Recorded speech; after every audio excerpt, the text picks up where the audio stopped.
Of Blood and Steel, written by Seymour Zainali, narrated by James Lawrence.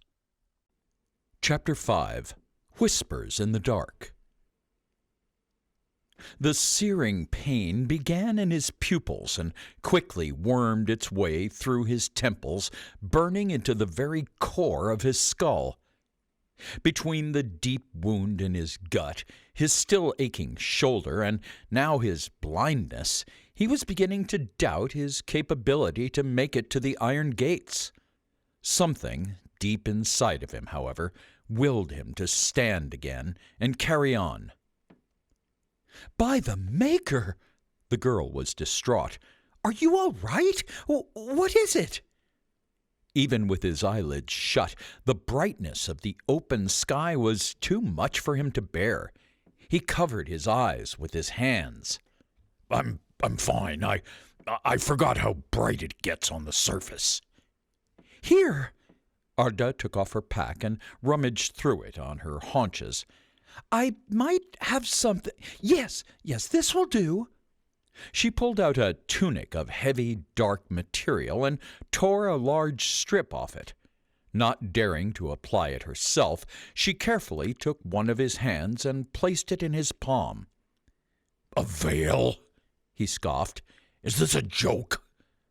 "Would you prefer to lie here in pain?" she chortled in response. "Just till your eyes get used to the light. I'll guide you." "Fine," he stated firmly, wrapping the fabric around his head and tying it tight at the back. "We don't want to be out here at night, so we should at least cover some ground and find some place to camp overnight." "I won't argue with you there. Are you sure you'll be fine?" "I'll be fine. Come on, let's get moving. Head toward the mountains." Balak waved his hand toward a dirt road he could no longer see. "You first. Keep your eyes peeled, all right? At the first sign of trouble, just get behind me." "What will you do?" "I'll deal with it," he growled, running out of patience. "Now go. We haven't got all day." Balak took a few steps forward, tripping on a few stones before Arda took his hand and laid it on her shoulder. It was an altogether alien sensation, the heat of the sun on his skin. For years he had huddled around meager fires, finding greater warmth in the ring of the pit. The radiance he now bathed in was something else entirely. It felt as though the sun had used the sinews of its own flesh to weave robes for him. He took a deep lungful of air, holding them in for minutes at a time, smelling and tasting the greens and browns of leaf and bark all around him. It was as refreshing as water must have been to a man stranded in the arid deserts of some foreign continent. "There are trees here," he muttered, mainly to himself. "Were there not before?" she cried without looking back. "I don't think so, but my memory can be fuzzy." "Looks like it," Arda mused. "They're tall enough." "Is it summer?" "Fall."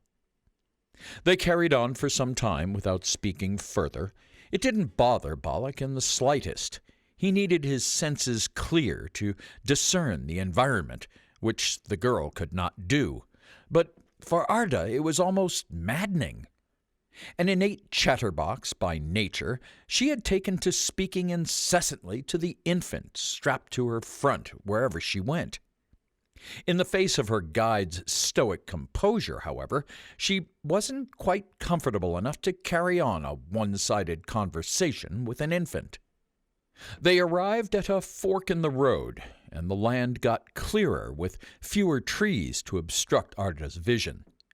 She paused, observing each direction carefully and trying to get her bearings. Each path looked identical, and each lengthy track led to a clearing that would leave the three of them exposed. In the distance, she could see the dark green canopy of trees alongside some mountains. "Why have we stopped?" Balak whispered. "What's going on, girl?" It's just, well, there are two paths, and both lead us toward the mountains. I don't know which—" "Take the one on the left," Balak interrupted. "Are you sure?" "Will it take us to the woods by the mountains?" "Well, they both will." Well, take the one to the left. Slowly," Balak instructed. "We can then trace the mountains along until we find the lowest peak in the middle of the range. It's the best place to cross." They walked for some time through the clearing before Balak started to feel the cool air of the shade provided by the tree canopy. His eyes and head were soothed slightly by this. "Are we in the woods now?" he asked. "We are," Arda confirmed. "I think we should look for somewhere to set up camp." "If I'm in the shade for a brief time, I'll be able to get my eyes used to this damn light," Balak agreed.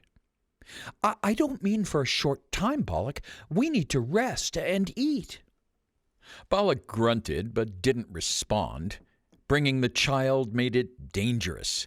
He wanted to make a good start on the journey without having to take regular stops. This mission could take much longer than he had first anticipated. Arda looked at his frustration-filled face and shook her head. They continued to walk in silence. "We're close to the mountains now," Arda told Balak. "Good. Now follow them north." "Well, how do I know which way north is?" "Look around you. Do you see any trees with moss?" "A few." "Moss always grows on the northern side of a tree." "Are you sure? 'Cause—" "Just do as I tell you." Arda looked left and right. "All right, then," she said, pulling his arm to the right. Balak listened carefully. His senses were heightened, and even though the veil restricted his view, he looked and listened, still aware of his surroundings. His fingers gripped the handle of his axe, and he walked with softened knees so he could pivot easily. He could hear faint snores coming from the inside of Arda's cloak. He'd briefly forgotten that the child was even there, as she had barely stirred in hours. He stuck to the left side of the path, and the grass tickled the side of his leg as he walked along. It grew longer and soon reached past his knee. A light breeze rustled the blades, and Balak stopped. He stood still and listened. "What is it?" Arda asked. "Just a small animal," he told her. "We should find some place to camp for tonight." Arda nodded. Not that Balak could see her, but she didn't protest, at least. The child began snuffling and shuffling. Balak swung his head around quickly. "Keep her quiet," he spat. Arda placed the knuckle of her tiny finger in the infant's mouth. The infant's eyes widened as she sucked like mad, slurping her lips. "She's hungry," Arda said. "The sooner we find somewhere, the better." "Bringing a child on this journey makes us an easier target," Balak lectured. "I agree, but arguing about it won't solve the problem, and by the looks of it, you are also not at full strength." "Me? Just temporarily. Or would you like me to go back?" Balak growled. "We need to rest and eat, get you to full strength, and change those rancid dressings." Balak grunted, but gave a nod in agreement. Arda smiled to herself. Again, they walked in silence. The path narrowed as they started to slip under a thicker blanket of trees. Balak liked the cooler, darker air on his face, and he sucked in a deep breath. They headed through a small wood and stayed close to the mountain's edge. Balak stopped occasionally, looking at trees and rocks. As the sun went down, his eyes adjusted to the moonlight. "Where are we?" he asked. "What do you mean?" "I mean, where did you bring us? I have no memory of this place." "Me?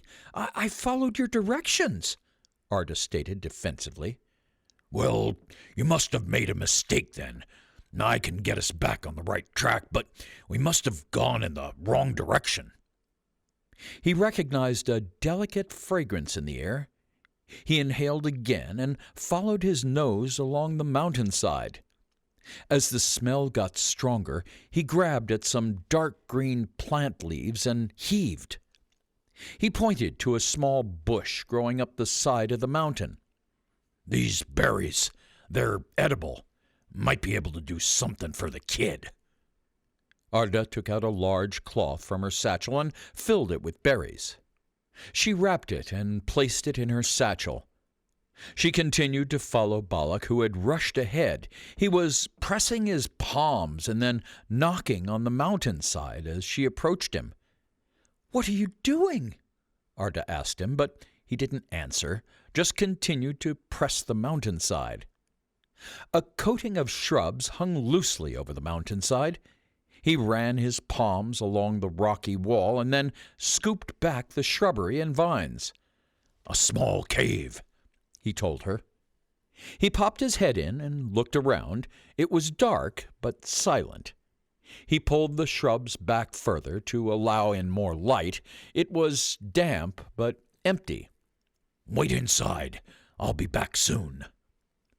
Arda pushed through the vines and entered the cave. She placed her belongings and the baby's basket down and then sat on the ground, waiting for Balak. He returned soon after with tinder, kindling, and firewood. His eyes were still covered. "How did you find that without being able to see?" Arda asked. "The hollow is a dark place. I'm used to the darkness," he said, and dropped the wood on the ground. "Can you light a fire?"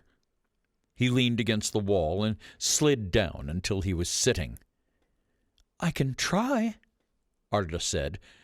She set to work, arranging a small number of logs into the shape of a point. Vigorously she began rubbing 2 sticks together. Balak slowly removed his veil. He rubbed his eyes, and after a while his vision began to return. He could see some stripes of low light breaking through the vines and shrubbery at the cave's entrance. He blinked several times and looked around the small cave. He watched Arda keep rubbing the sticks until they started to smoke. She took breaks every so often to wipe her forehead as she had begun to sweat profusely. "Don't stop. Keep it going and it will spark," Balak suggested. She took a deep breath and rubbed continuously.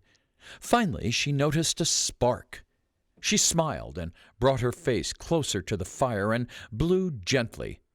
A few drops of sweat fell from her forehead and dampened the fire, wiping the smile from her face. Agitated, she threw the sticks away. Balak sighed, lifted himself up, and picked up the sticks. He sat next to Arda and rubbed them furiously but steadily without stopping. Soon enough, the smoke turned into fire. He placed it in the opening of the tinder teepee, blowing gently. When it ignited the tinder, he slowly added kindling, then small twigs, building the fire up. "Is there any easier way?" Arda asked. "Not unless you can conjure it out of thin air," Balak snarked, before returning to his spot. He could see the glow of the fire as its flame grew, snapping and crackling on the damp cave floor. The light outside was starting to fade, but he was unsure how he would react in the daytime. "So I suppose you've traveled all over Tartaurus in the past?" "I suppose I have." "Have you been to the Iron Gates before?" she questioned. "I've seen it, in passing." "Have you been to all 8 kingdoms?" "Correct." "Have you been to the north? I heard nights there last for weeks, sometimes months on end, that the skies light up on fire. Is all that true?" "It's just a barren snow desert." "Oh, well, what about Partha? Does the earth truly breathe fire there? Does it live up to its name, the kingdom of fire?" I take it you don't travel much."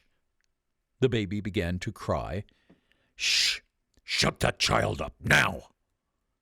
Arda scooped up the infant and comforted her. She gave her some sips of water and began squashing a few berries between her fingers and placing them in the child's mouth. The child was barely interested in the food and continued to fidget. She was unsettled. "It's all right, little one," Arda faltered, stroking her face with her finger. "Look at the fireflies." Balak peered in the direction Arda was looking and swiftly grabbed his axe. "Those are not fireflies." The shiny bright lights started to get closer to them, and as they emerged from the shadows, they materialized into 3 massive, growling gray wolves. "Shut that baby up," Balak urged. "I would if you would stop screaming." "You said you'll keep her quiet, then fucking do it while you still can." The wolves bared their teeth and crept closer, snarling. "What do we do?" "Stay behind me." The wolf in the middle was slightly in front of the others, which held back as their leader steadily approached. "Back off," Balak told Arda, and they slowly took steps back. Balak grabbed his axe as the wolf advanced. He leaped for Balak with a wide mouth, but Balak wildly swung his axe from left to right. The other 2 wolves moved closer, but stayed behind the first. There was a whimper, followed by a thud, as the wolf hit the ground. Balak roared and glared at the other 2 wolves.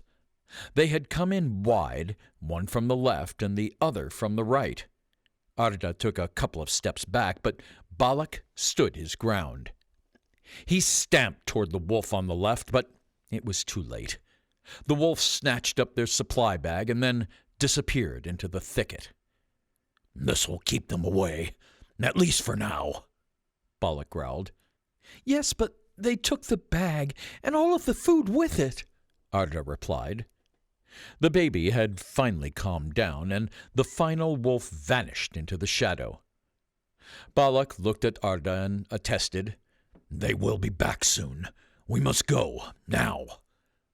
They walked for hours through the woods, growing increasingly hungry. Balak found some mushrooms, and Arda found some berries.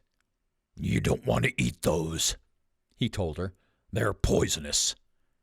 "How do you know all of this?" Arda asked.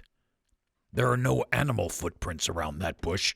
They must avoid them for a reason." "And the shroom?"